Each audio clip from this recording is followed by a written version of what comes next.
एक बात सोच रहा था कि आदमी को सुख और दुख ये व्यक्ति हर जगह तलाशता है और उसके तलाशने के अलग अलग ठिकाने होते हैं। सुख और दुख को तलाशने के अलग अलग ठिकाने होते हैं, लेकिन सुख और दुख अपने पास ही होता है, कहीं बाहर नहीं होता, अपने पास ही होता है।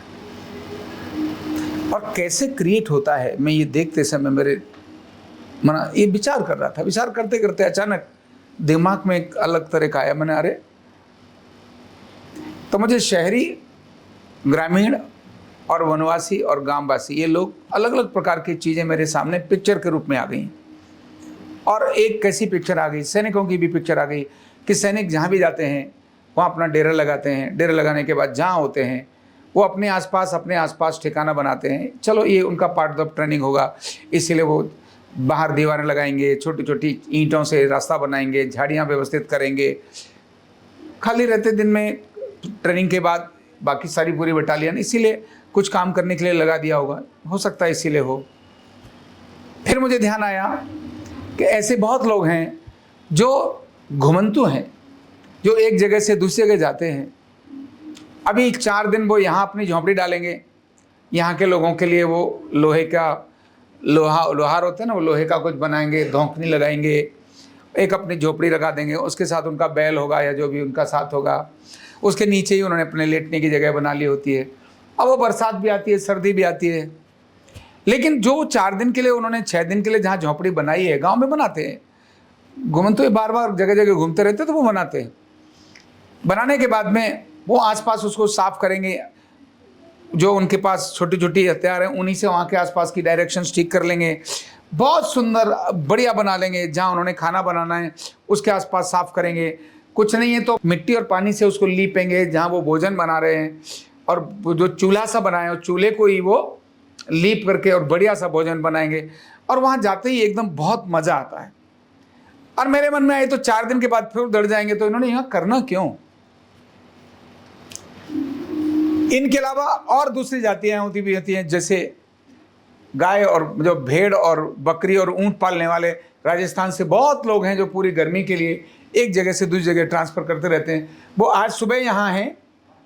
कुछ लोग ऐसे हैं जो 2-3 दिन उस सराउंडिंग में कहीं भी गाय, ऊंट और अपनी भेड़ बकरी चरा के लाएंगे, फिर एक किसी के खेत में आ जाएंगे। लेकिन कभी कभी वो एक स्थान से फिर दूसरे स्थान चरने चले गए तो आगे ही निकल जाते हैं। केवल रैन बसेरा उनका वहाँ होता है।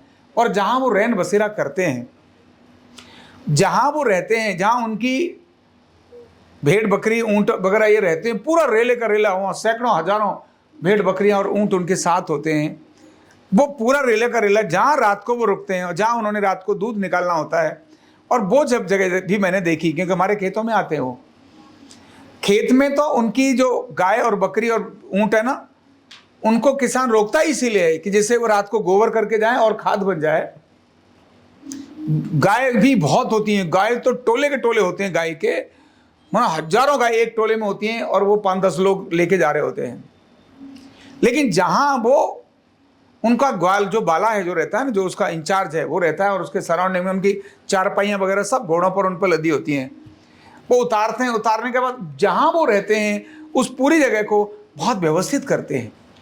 एकदम उनके 4-5 लोग सब लग जाएंगे, और वो जो उनका प्रमुख होता है, जो नेता होता है, वो भी अपने देखता है, चलो भाई इसकी निकालो, वो वहाँ, लेकिन बाकी लोग उसकी सारा सराउंडिंग में व्यवस्थित करने वाले होते हैं।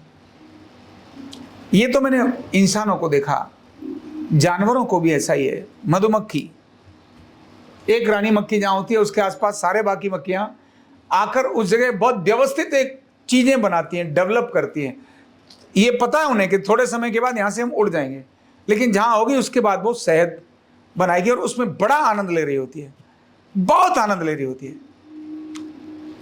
एक नहीं, चिड़ियाओं को देखो, जब उन्होंने कुछ करना है, थोड़े उन्हें पता है कबूतर को अंडे देने हैं, थोड़े दिन ही रहना है, इसके बाद उसे पता है कि कबूतर को वो उठा के फेंक देंगे, लोग घर में नहीं रहने देंगे, तो भी एक एक दाना लाकर वहाँ आएगा और आनंद से रहेगा। इसके बाद अगले साल फिर बनाएगा, फिर आनंद से रहेगा। और मैंने साधु संतों को भी देखा। अभी कुंभ के अंदर जब हम गए तो वो नागा, जिसको कोई लेना देना नहीं है, अपनी शरीर पर भभूति लगाता है, बस आग के आसपास रहता है, लेकिन वो भी वहाँ अपने जितना उसका अपना दायरा है, उस दायरे को कितना बढ़िया आनंदमय और सुंदर बना के रखता है। आप जब उसके पास जाएंगे तो आपको देख के लगेगा वाह, मजा आ गया। आपको वहां रुकने और बैठने की इच्छा करती है। ये सब कब होता है? जब व्यक्ति का उसके साथ क्या होता है?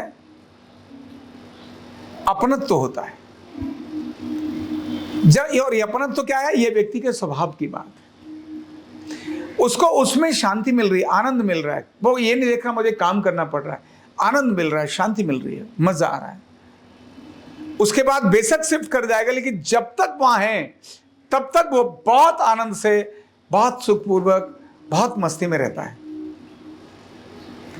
उसको ये भय नहीं है कि कल मुझे फिर जाना पड़ेगा कहीं, ये चिंता नहीं है, कल की कल देखेंगे। लेकिन आज जहां है वो पूरी मस्ती में। सैनिक तो चलते ही रहते हैं एक जगह से, लेकिन जहां सैनिक गया और रहकर गया है वो जगह दूसरे लोग देखें तो बहुत अच्छी होती है। जहां साधु रहकर गया है, जिसने अपनी उस धुनी लगाई है, जहां धुनी लगाई है, वो तो घंटों ऐसे बैठने वाला है, उसको तो भोजन की भी चिंता नहीं है, लेकिन फिर भी जो की है वहां एक अलग प्रकार का वातावरण क्रिएट किया है। लेकिन ये शहर में नहीं होता। जो फ्लैट में रहते हैं लोग, आप अपने घर से बाहर निकलेंगे तो कोई पड़ोसी थैलियों में अपने घर की पुरानी रात की सब्जियां आपके गेट के आगे फेंक देगा। वो ये सोचता है सामने वाला कोई दिखाई तो नहीं दे रहा, तो अपने दरवाजे से ऊपर से पटाख से ऐसे फेंकेगा दूसरे वाले दरवाजे पे, जिससे लोगों को ये लगे इसने नहीं फेंकी है। किसने नहीं फेंकी है? इसने नहीं फेंकी है। ऐसे जाते जाते थूकेगा, सड़क पर ऐसी जगह थूकेगा और फिर चुपके ऐसे जाएगा जैसे किसी ने देखा ही नहीं है। शहर में नैरोपन आता है, केवल मेरे तक जिंदगी सीमित रहती है। जैसे ही वो शहर से कहीं निकलता है, अपनत्व की तरफ जाता है। शहर में पड़ोसी से भी अपनापन नहीं होता, नहीं होता। और जैसे अपनापन आता है, फिर वो शहर के अंदर भी गली को खुद ही साफ कर रहा होता है। जिस गली को वो खुद गंदा कर रहा था, अपनापन आने के बाद वो उस गली को खुद ही साफ कर रहा होता है। और उसको साफ करने में, झाड़ू लगाने में जो उसको मजा आता है, पसीना कितना भी चल रहा हो, फिर वो अपने घर के बाहर पूरी झाड़ू लगाएगा, बहुत सुंदर सा करेगा, और दूसरों के घर के बाहर भी थोड़ी थोड़ी लगा देगा। तब उसके मन में ये नहीं आएगा पड़ोसी सोचेगा नौकर आ गया लगाएगा, नहीं, उसके मन में कोई नौकर नहीं। तो आनंद जब पैदा होता है तब ये सारी चीजें अपने आप आ जाती हैं। और जब स्वार्थ, लालच और छोटा मन पैदा होता है तब वो दूसरी चीज आती हैं, चुपके से थूकना, चुप से कूड़ा डालना, माना ये छोटी छोटी चीजें आती हैं। तो अपना आनंद आप जहां हैं ये स्वभाव का अंग बनना चाहिए। आप जहां हैं वहां आपके स्वभाव का अंग बनना चाहिए। जहां आप रहते हैं आप वहां कितने व्यवस्थित रहते हैं, आप कितने केयरिंग हैं, आप कितने रिस्पॉन्सिबल हैं। ये किसी दूसरे के लिए नहीं है, ये किसके लिए है? हमारे खुद के लिए। हम दूसरे के लिए नहीं है। वो जो गाय वाला है वो उसको तो गाय लेके जा रहा है, सारा तो गंदा करने वाले हैं, गोबर के गोबर वो सुबह सारे में हो जाएगा। फिर उसने अपना एरिया वो क्यों किया?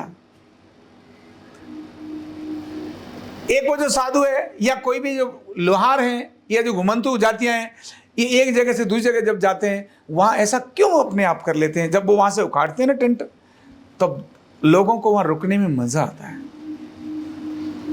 तो ये जो अपना स्वभाव है ये अपने लिए आवश्यक है, दूसरे के लिए नहीं। आपका कैसा स्वभाव है वो आपके लिए है।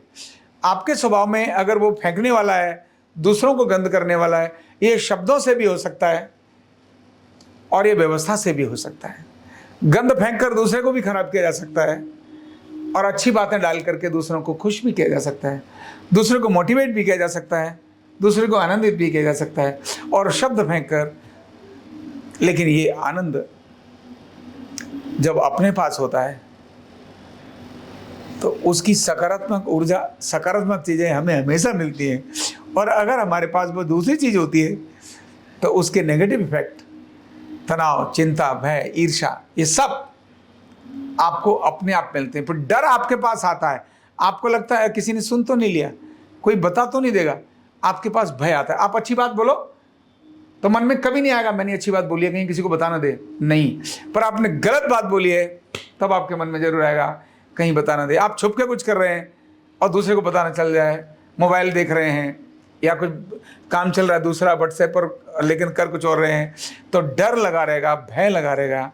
ये कभी भी अच्छी चीज़ें नहीं देगा, आपके आनंद को नहीं देगा। तो आनंद अपने पास में है।